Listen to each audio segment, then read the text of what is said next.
नमस्कार दोस्तों, श्रवण कुमार की कथा। पौराणिक युग में शांतनु नाम के एक सिद्धू साधु थे। इनकी पत्नी भी एक सिद्ध धर्मपरायण नारी थी।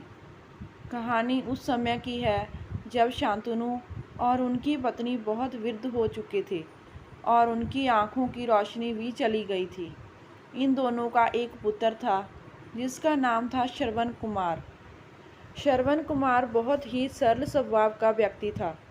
माता पिता के लिए उसके मन में बहुत प्रेम एवं श्रद्धा थी। वो दिन रात अपने माता पिता की सेवा करता था। अपने माता पिता का बच्चों की तरह लालन पालन करता था। उसके माता पिता भी स्वयं को गौरवशाली महसूस करते थे और अपने पुत्र को दिन रात हजारों दुआएं देते थे। कई बार दोनों एक दूसरे से कहते कि हम कितने धन्य हैं कि हमें श्रवण जैसा मातृभक्त पुत्र मिला, जिससे स्वयं के बारे में ना सोचकर अपना पूरा जीवन वृद्ध नेत्रहीन माता पिता की सेवा में लगा दिया। इस जगह कोई अन्याय होता तो विवाह के बाद केवल स्वयं का हित सोचता और बूढ़े नेत्रहीन माता पिता को कहीं छोड़ आता और खुशी से अपना जीवन व्यापन करता।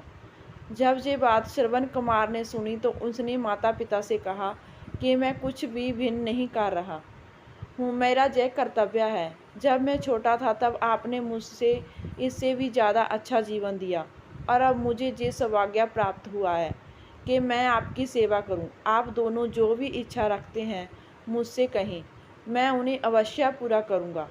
तब शांतनु और उसकी पत्नी कहते हैं, पुत्र श्रवण, हम दोनों की आयु बहुत हो चुकी है। हम अब जीवन का कोई भरोसा नहीं है। किसी भी समय हमारी आंखें बंद हो सकती हैं। ऐसे में हमारी एकमात्र इच्छा है, हम तीर्थ यात्रा करना चाहते हैं। क्या तुम हमारी यह इच्छा पूरी कर सकते हो? श्रवण कुमार अपने माता पिता के चरणों को पकड़कर अत्यंत प्रसन्नता के साथ कहता है, हाँ पिताजी, ये तो मेरे लिए परम सौभाग्य की बात होगी कि मैं आप दोनों की इच्छा पूरी करूं। श्रवण कुमार माता पिता को तीर्थ करवाने हेतु एक कावड़ तैयार करता है, जिसमें एक तरफ शांतनु एवं दूसरी तरफ उसकी पत्नी बैठते हैं और कावड़ के डंडे को अपने कंधे पर लादकर यात्रा शुरू करता है। उसके हृदय में माता पिता के प्रति इतना स्नेह है कि उसे एक कावड़ का लेश मात्र भी भार नहीं लगता। अपने पुत्र को इस कार्य से माता पिता का मन प्रसन्नता से भर उठता है और वे पूरे रास्ते अपने पुत्र श्रवण को दुआएं देते चलते हैं। तीर्थ करते समय जब वे तीनों अयोध्या नगरी पहुंचते हैं तब माता पिता श्रवण से कहते हैं कि उन्हें प्यास लगी है। श्रवण कावड़ के जंगल में रखकर हाथ में पत्तों का पात्र बनाकर सरयू नदी से जल लेने चला जाता है। उसी समय उस वन में अयोध्या के राजा दशरथ आखेट पर निकले थे और उस घने वन में वह हिरण को शिकार बनाने के लिए उसका पीछा कर रहे थे। तभी उन्हें जंगल में नदी से पानी की हलचल की आवाज़ आती है।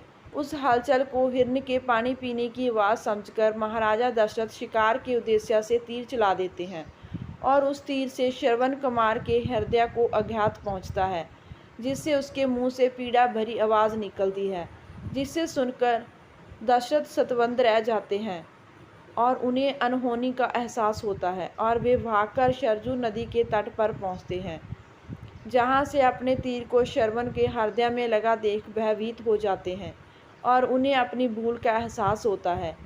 दशरथ श्रवण कुमार के समीप जाकर उससे क्षमा मांगते हैं। तब अंतिम सांस लेता श्रवण कुमार महाराज दशरथ को अपने वृद्ध नेत्रहीन माता पिता के बारे में बताता है और कहता है कि वे प्यासे हैं, उन्हें जाकर पानी पिला दो और उसके बाद उन्हें मेरे बारे में कहना। और इतना कहकर श्रवण कुमार मृत्यु को प्राप्त हो जाता है। भारी हृदय से साथ महाराज दशरथ श्रवण के माता पिता के पास पहुंचते हैं और उन्हें पानी पिलाते हैं। माता पिता आश्चर्य से पूछते हैं, उनका पुत्र कहाँ है? वे भले ही नेत्रहीन हो पर वे दोनों अपने पुत्र को आहट से ही समझ लेते थे।